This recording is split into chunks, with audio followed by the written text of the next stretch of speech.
It's a very difficult task, Mr. Speaker, coming after the member for St. Lucie. In fact, I dare say that I just received a text from St. Lucie, and the person want to request my elusive dreams for the member of Parliament. I don't know what elusive means, but I will have to ask the person what it is that their representative is all over the place, and he is struggling, and he is going to be saved by the bell. And as soon as it came in, Mr. Speaker, it was told that you have to wrap up. And Mr. Speaker, the member for St. Lucie, after 24 years, have not been able to get his reports. He has not been able to get anything done in St. Lucie. In fact, the only thing he has ever got in St. Lucie is a road which was there by the Barbers Labour Party. It was called the Judge Gap, and we now call it the Kelman's Drive. But of course, the Barbers Labour Party was good to St. Lucie. We did it was from Sherman right up Half Moon Fort. We did a lot of work in St. Lucie, and he was very happy. And when he talked about, he issued a challenge that he does not believe any constituency is better off than St. Lucie. But I will invite him to St. George, because in our time, we were able to acquire over 5 large parcels of land in St. George. We were able to do a lot of roads roundabout, and people were working. In fact, in 2007, I dare say the unemployment level in St. George was less than 6%, the unemployment level. And we were working. In fact, Mr. Speaker, you will recall because I saw you reading a book one day. Mr. Speaker, about the UN, about the ambassador who came here and said that Barbados was punching above its level. That was good batting.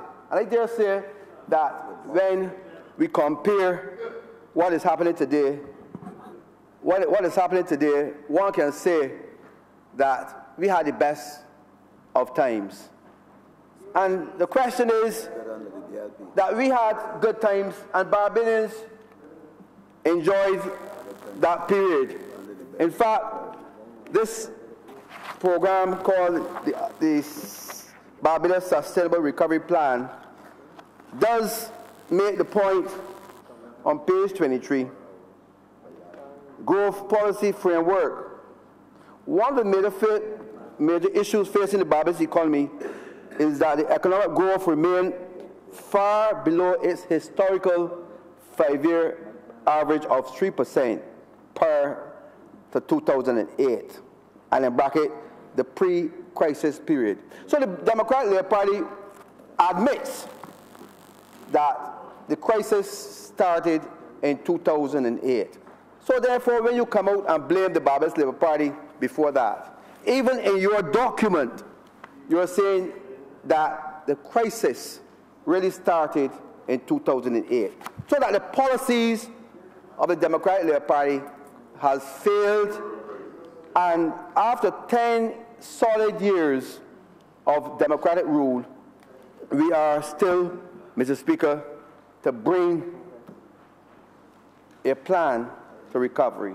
And you have admitted also that you will go back to the period of 2007 and start all over again. And we will tell you this, that you need to forget what has happened over the past 10 years. Look at a program that will bring growth to this economy, bring a program that will bring relief to the suffering in this island. And Mr. Speaker, the Democratic Labour Party knows full well that every year the program that they bring has solved nothing in this island. We cannot boast of any achievement. And the government needs to point out to us some of the things that they have done that merit a return to office. We are on the eve of an election. The eve of an election. We are on the eve of the election, and I don't know how many days we have to go. I hear that Parliament will come to an end in March, but we do not know, because governments can do anything. And the mere fact that this government has gone over is the period of 5 years, they may very well come and bring a bill to prolong the period, the Parliament. They may very well bring. So I will not, this government is holding on. This government is holding on to the office, and they very well can do that. Because there's nothing preventing the government from calling back Parliament after March, because it's the government. The government can do that. Now, the public of Barbados needs to be warned, because I asked a question to our spokesperson for the AG some time ago. What does this period have for all of us? I asked him this, but nobody knows. What does it, because this is a very funny period. And, we have to be very, very watchful of what is happening. But the government needs to tell us, Mr. Speaker, what are some of their achievements? What are some of their achievements over the past 10 years? We have listed ours. We have listed, Mr. Speaker, and I told the Parliament before that I do not know what it would be to be a minister at this time, because I could not be a minister and not go to work. I understand that most of the ministers here don't go to work. They go to work half day in every week, just to collect the cabinet papers. And of course, last week we were told about spying, and of course they do not know that the Prime Minister already knows about how many of them go to work only half day. They go to work for just half day in any year, any week. Some of them go to their minutes to go all to play golf. Some of them go swimming, go to sewage. They do all sorts of things. Now, and the reason why I'm bringing this point, because good managers must call meetings. And I understand from the civil servants that these ministers do not call meetings. They implement their own program, and that the policies are not implemented. So we have a problem. That the Minister of Finance has to call on a daily basis and to find out and quarrel what is happening in your ministry. So the Minister of Finance is now the Deputy Prime Minister, who is now doing his own thing. So there's pure confusion in government. So as I speak to you, Mr. Speaker, the reason why this government has not been able to implement their program is because there's confusion. Yes. And we were told, Mr. Speaker, once there's confusion, there will not be any progress. Only last night, I received a call from a very good friend of my friend over there, who said that the reason why the Ministry of Agriculture has been struggling because the Minister of Finance is not paying them any attention, so that the farmers cannot get the allowances that they were supposed to pay since 2016, 2017. So they're struggling, and most of them are happy. Most of them are happy, and they're gloating that the factory at St. Joseph cannot get off the ground. And that's the point.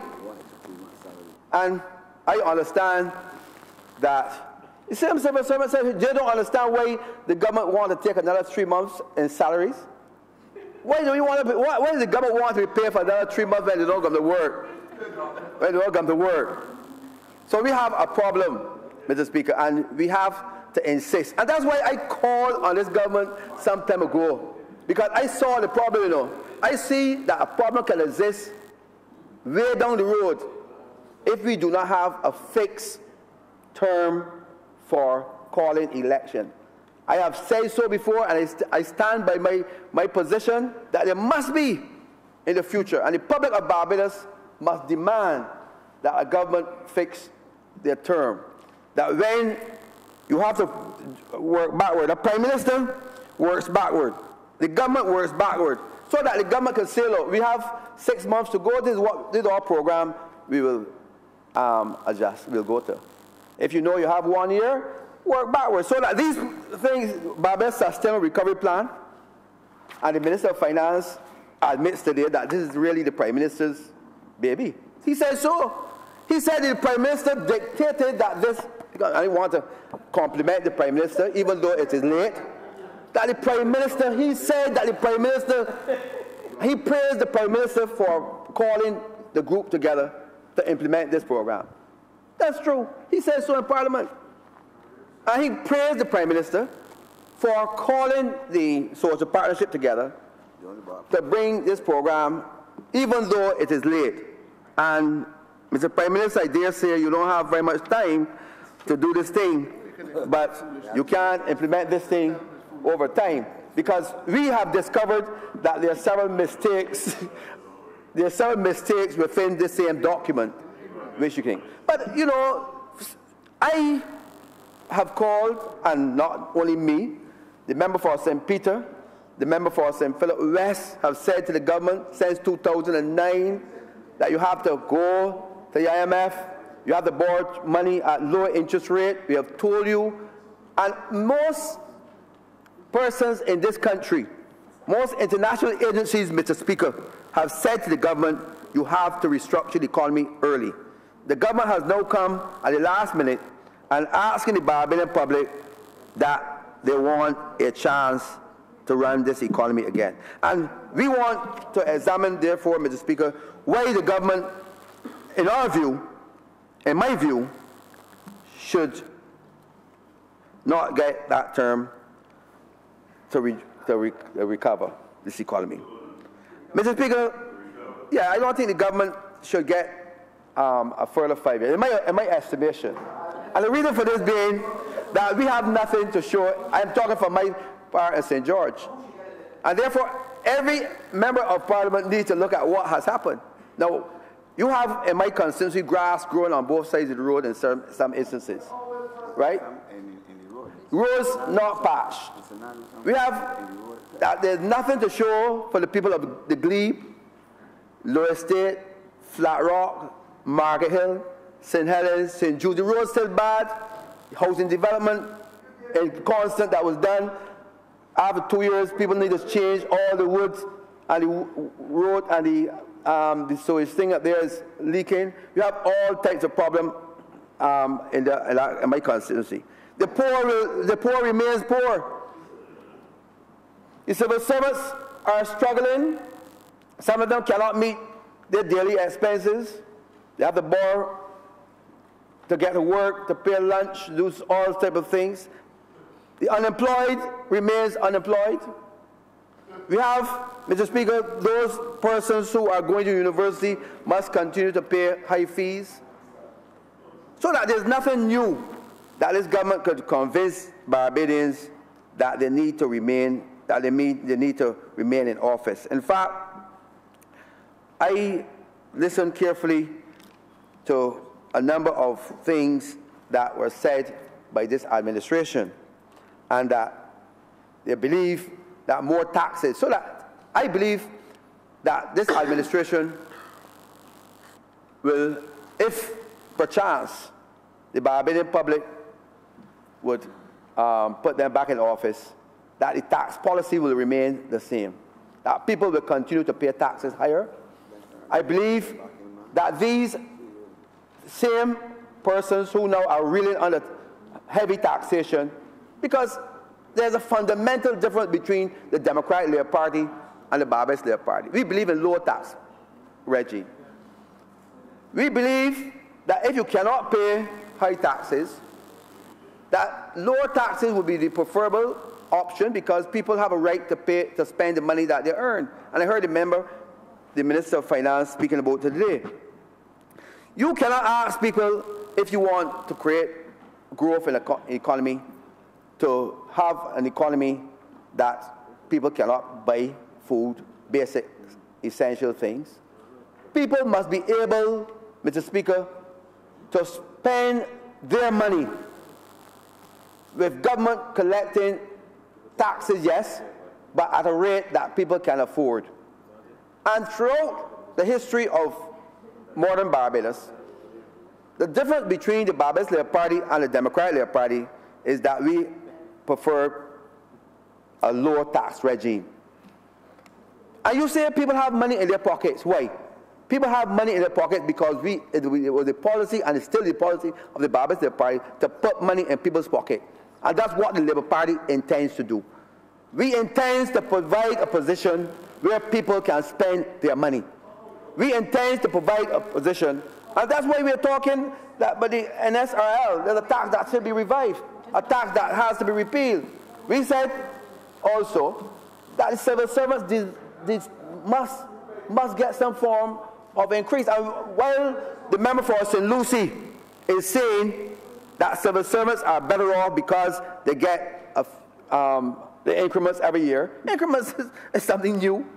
Every year they get increments from the time there was a modern Barbados from, I guess, from in the 50s or 60s. People were getting increments. So there's nothing new. And he wants to carry the level of negotiation now from 3 years to 5 years. Now, that's what the Minister of Finance said today. That he intends that a Democratic Labour Party will move the agreement, the agreement that we have always had, a 2-year agreement, a 3-year agreement, to 5 years. Now, that's not, to my mind, is not a forward thinking. The whole idea, and you cannot force this on the unions. We have always had a position where every 2 years there's negotiation. But workers in this country have not got an increase over the last 8 to 10 years. And despite they have the increments, it is unfair. And you must understand that wage increases are always based on the cost of living. Wage increase are always based on the cost of living and production. So therefore, if you are saying that civil servants have not produced anything, that's why you're not getting any increase. That's the argument, that civil servants have not produced anything, and therefore they do not deserve any increase. Production level is, that's what you are saying. Because the mere fact, if you say that salaries is linked to productivity, reverse it. If salary is linked to productivity, and you're not giving civil servants any salary increases, you're saying that productivity is so low that they don't deserve anything. I am of the view that the civil servants have worked hard, nurses, policemen, and so on, work hard. And when we talk about a good society is a society where you recognize people's worth. We were able to provide an on-call allowance for the policemen. We were able to provide allowances for nurses.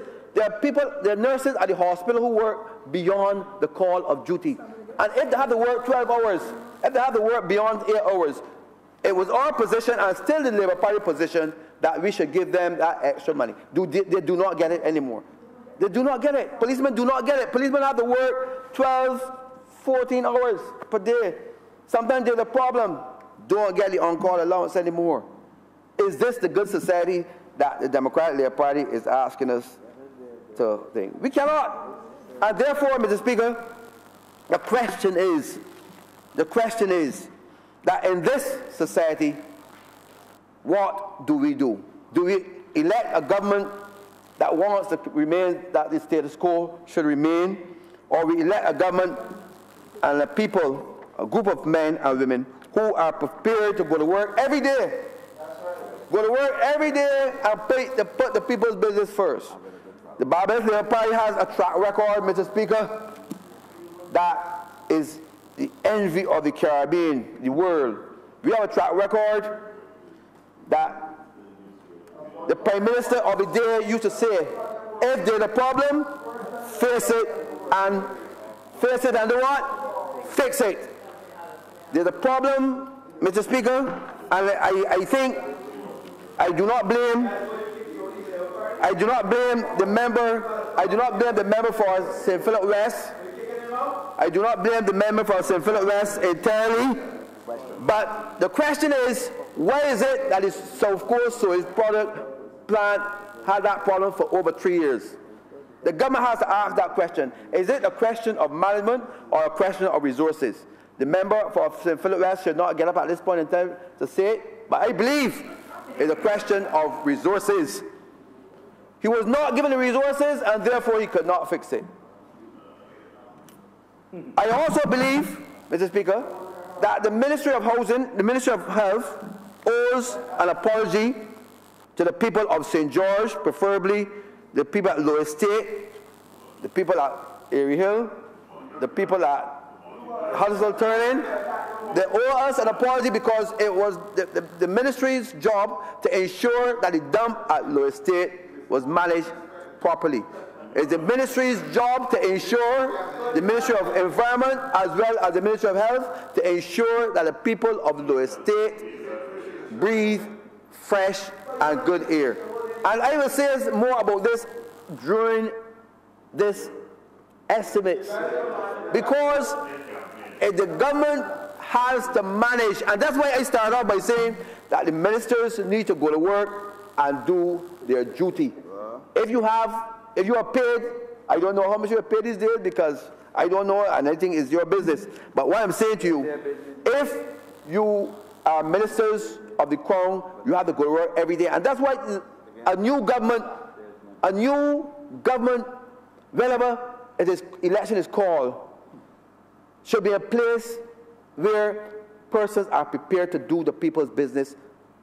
And ministers must be accountable for what they do.